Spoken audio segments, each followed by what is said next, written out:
I was worried I wouldn't have anything left to say being the last here, but I have a few points to make while I'm here.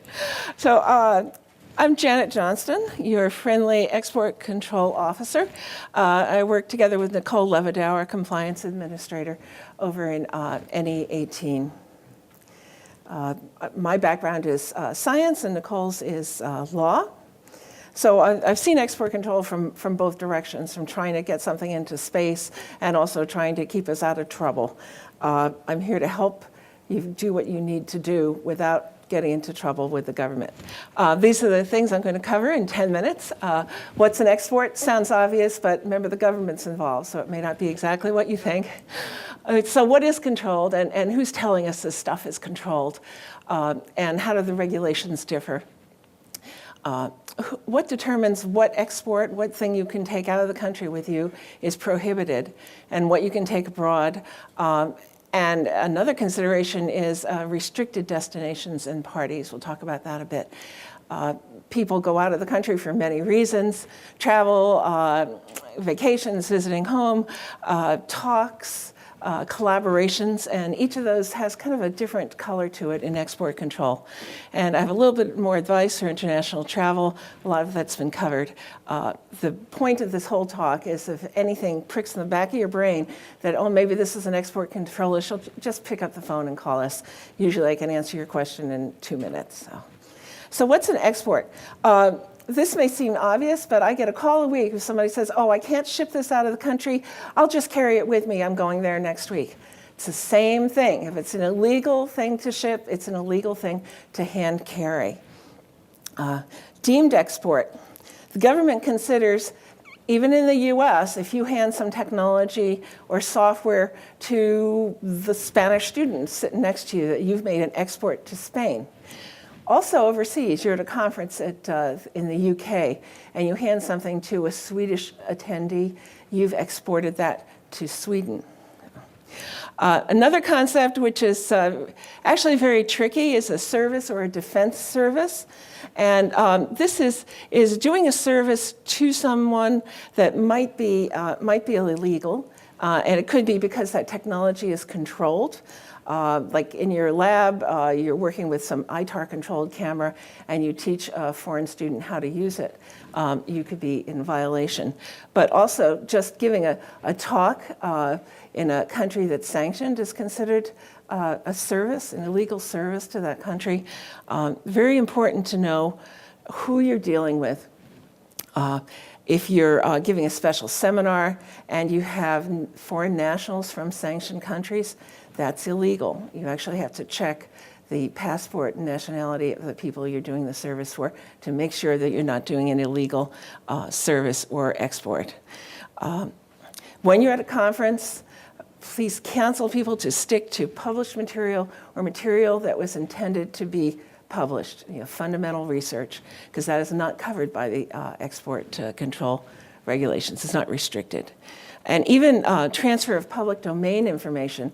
If your colleague from Russia said, would you hand me the key papers in geologic exploration for oil? Even though all those papers were published or in the public domain, the act of selecting those and giving it to that person is a service. So just keep that in mind. Okay. So what's controlled? Well, everything: products, equipment, materials, software, information, your laptop.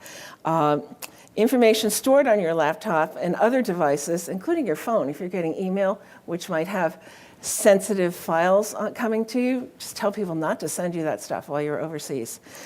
The material in your brain, the government considers that controlled information.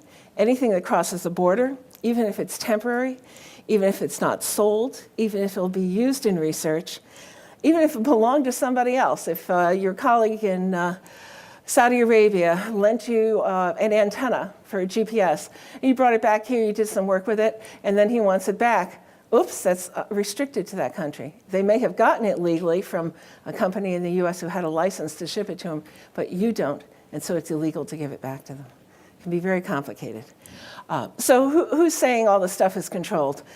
Many agencies, mostly what we run into is the Department of Commerce, where they have a code, it's called an export control classification number, for almost everything, and almost all our items on campus are on the list, and they're controlled to various extents.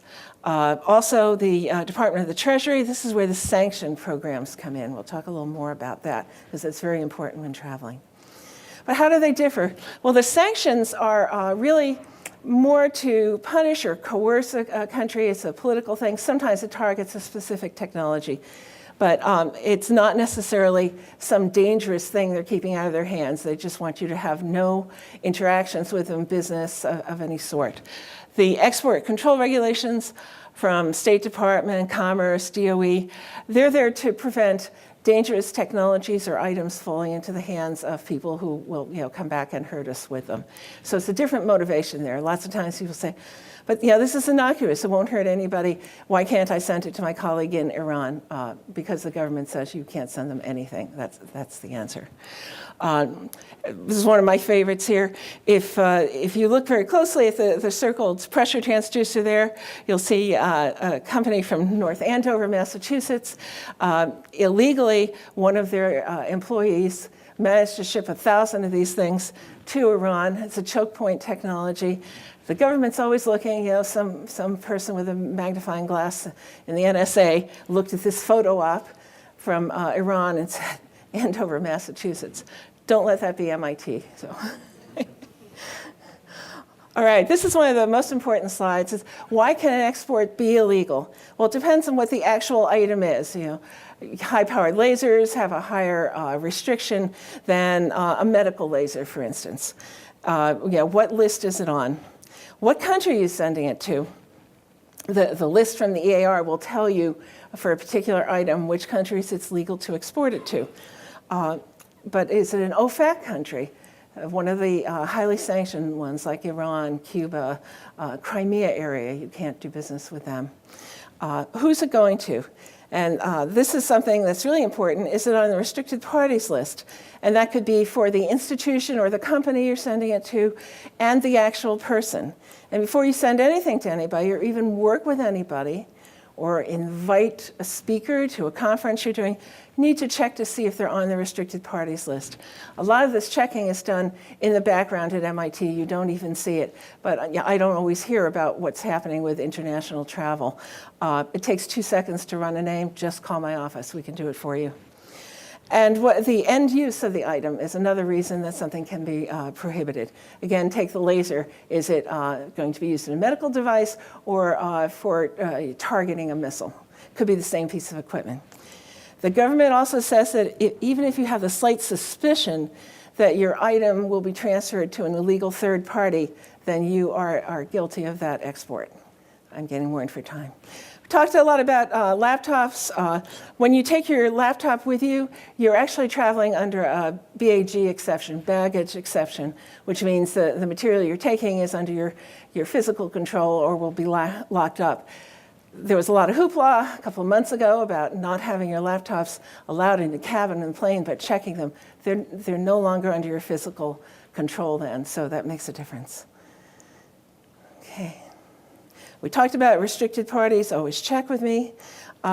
Beware when conducting research abroad, because we're not under the exceptions for U.S. university research and fundamental research. Check to make sure that what you're doing is something you can collaborate in another country with. And some encryption technology is treated completely differently as well. I think we covered this. The important thing is if people are giving talks, just stick to published information. Government's very worried about what happens in the question and answer periods at foreign conferences. All right. So, and the big finish is really if any of these items are coming up in someone's travel, just call our office. A short chat can save you a lot of trouble in the long run. So thank you.